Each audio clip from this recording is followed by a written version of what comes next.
what I love is London, and I love living here, and I really want to do something for the population who live and work here.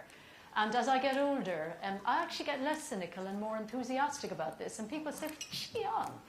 And I don't know. I just think, just buck the trend of what is expected of you as you get older. You're expected to be cynical and grumpy and, not interested in this, that, and the other. And I can think of a whole load of naughty things to say. Forget that. Just do the opposite, and you'll enhance your well-being. And it's a gift you can give to yourself. How much pressure do we put ourselves under? Now, if we could get that out and about, at least to the people in London who can take that message, we would have improved mental health and well-being considerably. And what I want to say to you is that public health is a gift. It's a gift we give each other, and it's a gift we give to ourselves. And one of the things I want to stress here is the assets of London to itself. It's a wealthy city. It's an innovative, ambitious city. It's a poor city. It's a city where people love and die, where kids are poor. And we all have something to contribute to that, including poor communities to each other. And Philip has just demonstrated what an asset in a community like a hospital can give to that community. And we have great examples of that in London.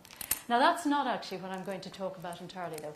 I want to just, and this isn't as long as it looks, so those who are kind of down for coffee or something else, I won't be that long. I just want to whip through this. I thought it would be very interesting for you to hear our perspective on our visit to New York. Public Health England in business since March of April last year. In November of last year, for various reasons, I took a small team, some of whom are in the room, to New York. You might think that's an odd thing to do in your first year in a time of austerity. We thought actually we would learn a great deal. We have some very big problems in London. We've got a slow burn tuberculosis epidemic. We have some very fat kids. We've got poor immunisation uptake. We've got a lot of trends that are not good in the capital. And we also have, we're addressing mental health and well-being for, I think, the first time really in a concerted way across the city. So I wanted to learn how New York had addressed some of these issues and appeared to have got to grips with them. So let's go on. This is a busy slide, but I just want you to know that looking at cities, I think it's interesting if you're in London, you have a privilege. People know what London is. And we therefore can compare with other cities. And that increasingly is what's happening on the economic front, is cities are competing with each other. Now, my view is that they will not succeed economically or indeed in any other respect unless they consider the well-being of their populations. Is this a nice place to live? Is it a good place to live? Is it good for everyone? Does it have gated cities where people lock themselves away because we are so divided? Now, unless we actually engage in those kind of discussions, not just in the public health specialist community, but in all of us, then London as a place will not thrive. Now, these papers come from academics in the US. One is a legal academic, and he's talking about why cities innovate. And you wouldn't imagine cities should innovate really in health, because the closeness of the population to politicians is much greater than it is to national populations and politicians. The ratios are different, and yet cities do innovate. And there are a range of cities in the US that have done so, but New York is, I think, outstanding and unique in that respect. It is different. And it has innovated for public health, and we'll talk a bit about it. On the other hand, Victor Rodwin, who we met in New York and we're in touch with still and has looked at New York, Tokyo, Paris and London, has looked at what is common to cities of the 21st century. What are the kind of common challenges they face? And certainly the re-emergence of infectious diseases. One, inequalities in health are stark in all of these cities. The re-emergence of bioterrorism, which you will, of course, know, and the rising cost of healthcare. And he looks at the comparisons of how the cities handle all of those challenges, and we're looking at that as well. Necklace is rubbing on the mic. Oh, is it? Is that what that is? Yeah. Oh, right. I was wondering, actually. Right. Does that help? Well, we'll see. Don't even go there. Oh, no, I think we're okay. Let's just give it a try, Philip, okay? Okay. Now, this is a summary of the lessons from New York. This is what, no, it didn't really work, did it? But anyway, this is what I'll stop just wagging my head. I'll turn my whole body like that. Anything except Philip's fingers. Now, what we learned was that what they did, and we met the New York Health Commissioner, we didn't meet Mayor Bloomberg, but they were just on the cusp of changing. And actually, the New York Health Commissioner is now a different one, but the policy, I think, will remain. The approach will remain. Very similar population size, slightly different composition, but poverty, inequalities, all these things were there. They certainly have problems we would recognize, like obesity, tobacco-related problems, poverty, tuberculosis, they've certainly had in the past, HIV. So what we concluded was, if you're going to do something at a city, don't be Lilliputian about it. Be a leader. Actually stand up and say you are going to reduce tuberculosis by 50% in 5 years. That's what we've said. That may be very scary, but I think particularly public health leaders, and we're paid and trained to do this, but sometimes we don't stand up and say, this is what we stand for and we are going to lead. I have a budget of 10 million. It's tiny. It's the most Lilliputian thing about me is my budget. So I cannot do this by paying my way out of the problems in London. I have to make friends and I have to get relationships going. I have to bring the evidence to bear, but mostly I have to spot where the leverage is. What's going on out there? What are people thinking? What matters to patients? Where's the poverty? Who's addressing it? What's going on locally? Who can we marshal? How can we get people to focus? Because what we're brilliant about is scattergunning, but we're not good at focusing and we're not good at committing to that focus because it isn't our focus, it's someone else's. Well, actually, we're not going to achieve anything if we don't commit to a few things we do together at the right level. Think big, concentrate. Give your leadership. Don't try and get agreement for everything. I'm Irish, obviously, we never agree on anything. But what I found here is people do try to agree on everything. It's a really bad idea. I know London has had some big rows in the past. Rows are not a bad thing. New York went for some very big rows. They didn't win in their, as you know, in some of their battles on obesity. But what it did do was it said to the population, this is what we stand for. We're behind you, we're around you. If we're asking you to make individual choices and do something about your lives and get a grip, and actually I think we should do that more, we also need to say, and this is what we're bringing too. So, so when you do that, of course, then you take on some very big vested interests or some of your colleagues who don't like that. And sometimes you have to face that up. You'd rather do it by consensus and relationship building.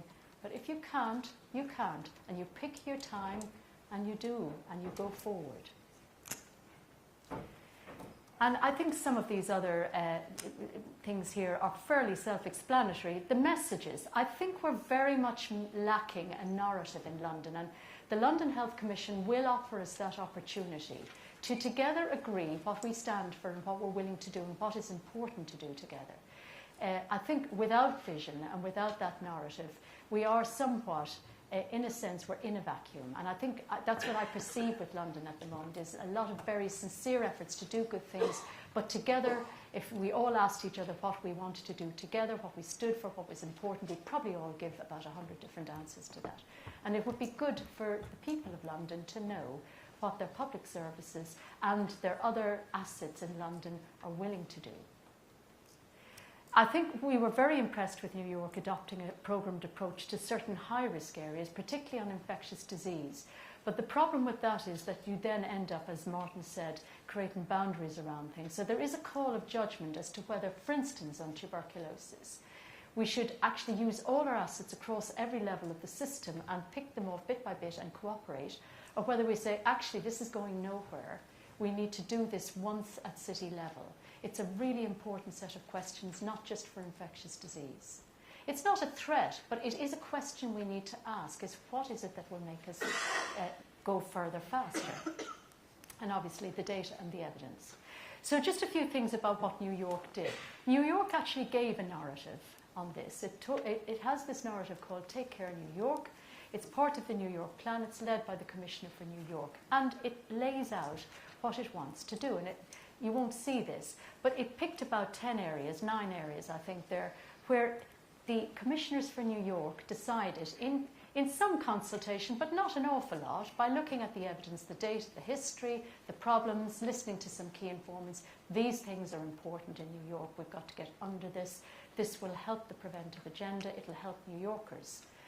And they aren't things you'd be surprised about. Tobacco, physical activity, obesity, HIV, cancer is in there. And they went back to people after a period of time. Now, you always hear public health folks saying it takes 20 years to get things done. It doesn't take 20 years to get things done. New York went back in about 5 years. They went back quite regularly before that to show their graphs of where things were improving and where they weren't improving. And you won't perhaps see it all there, but there are areas where progress hasn't been made quite as much as was hoped for.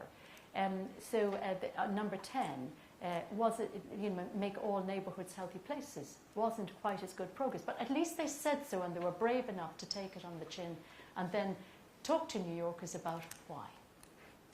And the graphs, which again I don't expect you to know the detail about, but you can see that the trends here are impressive on the preventive side. On teen pregnancies, on adult smoking rates, particularly impressive on adult smoking rates, and on men who have sex with men using a condom. Good progress on where they wanted to be. Now, our conclusions on this was that we didn't discover any method in New York that we don't know about. We didn't discover new evidence that suddenly we hadn't used here.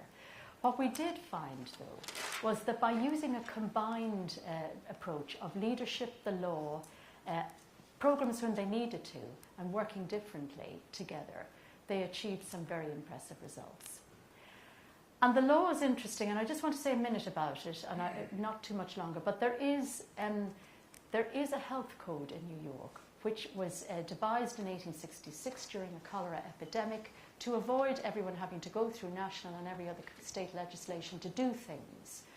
The health code is now used. It's a very broadly worded code. It is used to secure the health of the people in a crisis, or even a slow burn crisis, and that's how it has been used to regulate chain restaurants, to regulate trans fats, and to take on some fairly big interests. Now, London doesn't have that ability. It doesn't have that kind of law at city level. So it's very important for us when we're looking at what we can do. Local government does have leverage. What is it that we do together? What is it that is best done at local level? We found some areas where New York didn't do so well. There was an absolute nightmare around mental health because of the complicated healthcare system. So although the Commissioner does actually deliver quite a lot of service, including help for the homeless and a safety net of picking up the homeless, nevertheless, the drug bill alone for mental health patients is enormous in New York, and not an awful lot of coordination at the primary care level. And while there's a focus on some of the poorer areas in New York, there's nothing like the knowledge that we have as to what is happening locally here, and how we can learn from each other, and how we can celebrate and actually scale up perhaps some of the work on inequalities in some of our local authorities. That knowledge is not there in New York. There are some interesting programs, but by no means a coordinated, comprehensive approach. And primary care, they were very impressed with the data they were collecting. We've been there a long time ago. Obviously, our system of primary care here is comprehensive, but also we know a lot about what is going on. And New York had spent a lot of effort and time collecting that kind of data over the last 10 years, particularly with their previous commissioner, Tom Frieden, who's now the CDC, head of CDC. So just to say also very quickly, they are very much better resourced in New York in the public health system. That's not a plug from me for more money, but it is true that they were able to spend $28 million 1 year on tuberculosis, admittedly at the height of the AIDS epidemic. But, it's money we just don't have. So we do have to make choices about whether we care enough about our public health system to fund it at times when we need to do something about it. And because they're a very powerful unified commissioner department with access to programs and a little army actually of people they can employ, they can do things at scale. And that is one of the things ways you get things done. You don't have to employ doctors to do it all. They've essentially got people who are like health trainers who go out and do various treatments. But they don't have this inroad into the local. So my conclusions on this is that actually with our assets, with our relationships, and with the kind of place London is and how we found that out even more so during the Commission, we have got the ability and our technology to transform and to innovate. But we do need to work together, as Martin has said. And we also need to engage the people of London. As I heard Martin say before, we don't commission the people of London. We don't have leverage on them. So we've got to work out a way here of persuading them that they are partners in health, just as Philip has said that his patients are partners in healthcare.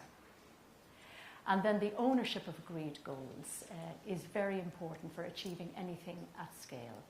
Thank you very much.